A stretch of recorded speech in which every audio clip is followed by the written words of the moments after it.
Don't be mad, but I'm going to return my Leica MP. Coming up, 5 reasons as to why I'm going to return it. And then stay with me, and I'll also include Leica MP versus Leica M6 for those of you on the market trying to decide which camera to get.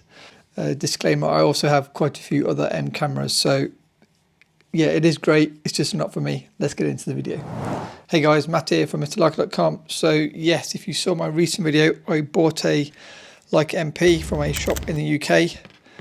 My plan was to get a modern Leica film camera. If you know what the options are, you've got your re-release of the Leica M6, the Leica MP and the Leica MA.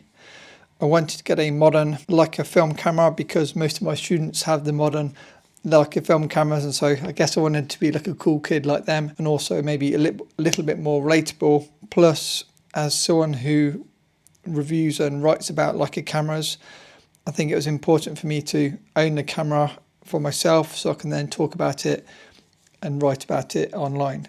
If you saw my video in Poland where I was using the MP, other than the film getting stuck, great camera and it takes great photos. So I guess the question is, why am I returning it? Now, to keep it simple, I've broken it down into 5 points. These are just common points to me, my excuses as to why I'm not keeping it. So number 1, when buying the Leica MP, if you're like me, you look at all the pictures and the reviews online and you get really excited that when you get this camera, it's going to be something really special and like a really special wow factor as soon as you open the box. Maybe because I own other Leica cameras and I've been shooting with Leica M cameras for more than 10 years. It just seems like another Leica M camera, as bad as that sounds. Yes, it's pretty and it's new and everything else. It just lacked that extra sizzle that I think somehow in my brain I was hoping for something different. So the first reason is it's just another Leica M camera, as nice as they are. Number 2, an obvious one, all Leica M cameras will take exactly the same photos, regardless if you've got a completely beaten up Leica M3 or a brand new, straight off the shelf with 2-year warranty Leica MP. All the photos are going to be the same. So if you're buying a camera to take nice photos, it doesn't really matter if you spend half as much money or a third as much money and get a beat up old Leica M camera compared to a brand new modern Leica M film camera. Number 3, I think one reason people may buy the Leica MP is because it's got a built-in light meter. I'm just noting I've not turned mine off again. Another reason why I'm not keeping this camera. The battery will soon be flat. The Leica MP, like the Leica M6 and the Leica M7, have got built-in light meters. This means you don't need to carry an additional light meter like my, trying to find it from the last video, like a Sekonic. So if you've got a built-in light meter, you don't need to carry a separate light meter. But what I find is I'm often shooting like a hybrid shooting, which means I'm shooting with a digital camera like my N10P alongside, in this case, the MP. So I just copy my settings across if I'm doing some kind of complicated lighting. And then if I'm walking around outside, I just tend to shoot Cine 16. So I don't really even look at the meter, even though it has got a meter. I'll talk more about that in a second as we get to the M6. So basically the MP has a built-in light meter. If you need a light meter, great. If you don't need a light meter, there are other Leica M cameras available. Number 4, now this is a bit of a grey area. Leica probably tells us that the Leica MP is mechanical perfection and the best Leica M film camera ever made.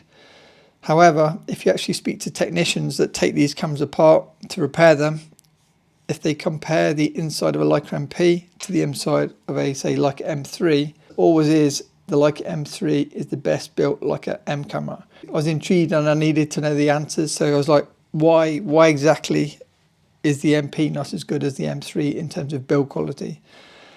And they say that some of the metal parts have been replaced with cheaper metal parts or replaced with plastic parts.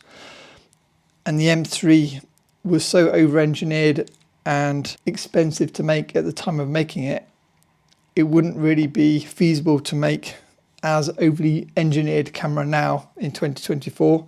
So they make probably what they can in terms of the next best thing, but maybe don't over-engineer it like with the old cameras. For that reason, my M3 and my M2 still feel smoother than my MP. Feel free to comment below. I'm sure some people will say the MP is better built, but I think the majority of people that have owned both will probably agree with me and say actually the older cameras are smoother and just feel a bit more premium. Although not as premium as the even older 1930s Leica cameras. This is by far the best Leica film camera I've ever owned. I've got 3 of these, so it's not one particular camera. The best built Leica film cameras are actually the 1930s Barnax, such as this black paint. The shutter on this is so much smoother than any Leica M camera I've ever tested.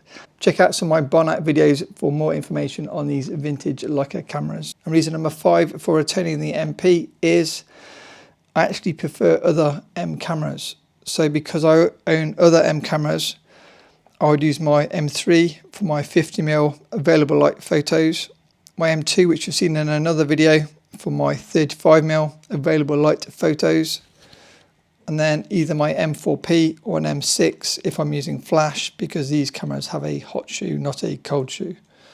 The M4P is also light, and it's kind of my beta camera, I would say, because I just use it the most, and it's got the same frame lines as the MP and the M6. So that's the reasons for returning the MP.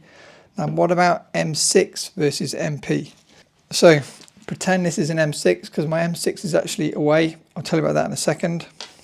First, let's take a closer look at these two cameras.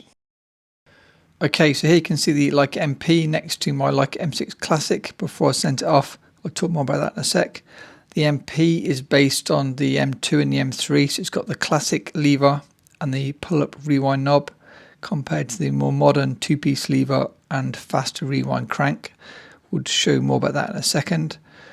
Here you can see both cameras side by side. Bear in mind this is the classic M6, not the reissue, but as I was sharing a picture, they look pretty similar to the untrained eye, so expect to see it more or less the same camera if you buy a new M6 compared to this M6 Classic. From the outside they look really similar. The MP comes in silver, chrome or black paint. The M6 reissue is only available in the black chrome, like the matte black finish is seen here. If you want black paint, you need to get the MP. Okay, so MP. So based on the M2 and the M3, if you saw that video, you've got the classic style levers on the front, but it's also got the light meter, so you've got the on-off switch. There's no on-off switch in the M6, it's only found on the MP. See where it says bulb/off? As mentioned, I always forget to turn it off, so yeah, it's not the best for me. You've got the M3 style film counter, you've got the M3 style film advanced lever. So you see the knurled rewind knob, which is a pull-up slower rewind on the MP, and the single piece film advance, where you've got the faster film rewind crank on the M6, as you see here, the same as on my M4P. And it's got the 2-piece film advance lever, which some people prefer compared to the M3 one, which I prefer. Something for everybody. On the front of the MP and the M6, you've got your battery compartment, and that replaces where the self-timer used to be. You've got the old style M4 levers on the M6, like the rectangular lollipop levers, and the traditional M2, M3 levers on the MP, based on because it's supposed to be the classic design. You've got no red dot on the MP, you do have the red dot on the M6. If you look on the back of the cameras, you both have the discs for the light meter, so you set your film speed on the back, and then that means your camera is going to give you the right light meter readings. Both of them have got the PC sync port, and both of them have got identical viewfinders. Ignore the 1.4 magnifier on my M6, that's been added afterwards. Both cameras have got the hot shoes, which means you can fire modern flash or modern flash triggers from the hot shoe. Here's a photo showing the reissue of the M6. As you see, it looks pretty similar to the M6 Classic.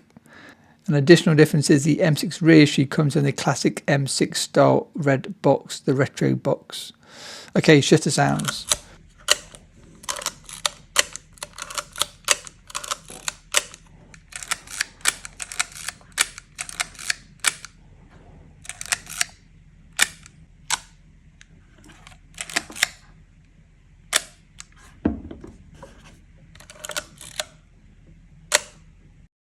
One common question I get is, Matt, what bags am I using in my videos?